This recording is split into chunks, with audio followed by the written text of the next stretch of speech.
Before the outbreak of the Second World War, the Italians invaded Abyssinia, that's modern-day Ethiopia. They wanted to colonize it. They did not succeed. They were repelled. They went back home in disgrace. The following year, I think July 17, 1936 or thereabout, civil war broke out in Spain. The whole of Europe was disorganized. The war eventually ended. Then it led to eventually the rise of Adolf Hitler in Germany to address the Versailles Treaty of 1919 that ended the First World War, which historians refer to as peace in the spirit of revenge. The draconian measures taken against Germany, Adolf Hitler could not tolerate it. That led to his rise.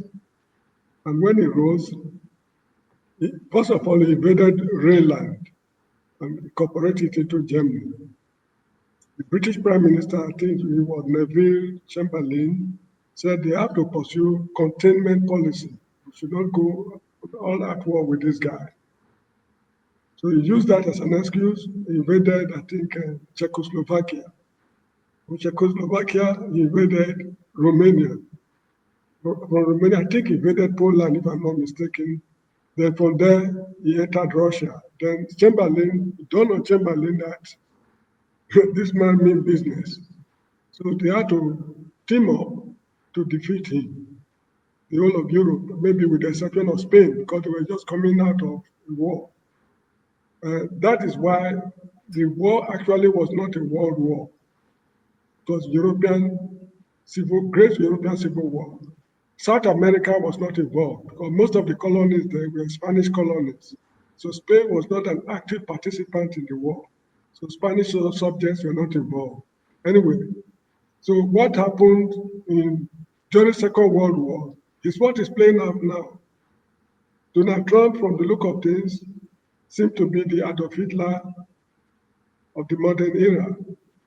The prelude to the outbreak of Second World War, which I've just enumerated, they are the equivalence of the Palestinian crisis, the problem, bombing of Nigeria, bombing of Venezuela, the problem of Iran, the Iran-Israeli skirmish that took place some time ago.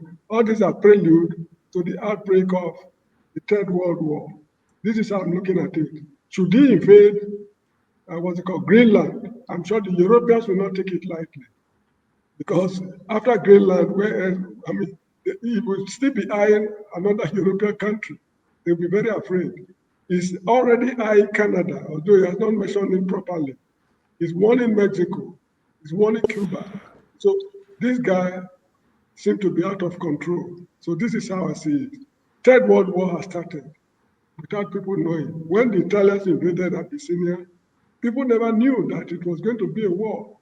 Emperor Haile Selassie of those days said that today it is my turn, but it could be your turn tomorrow. Whose turn will it be?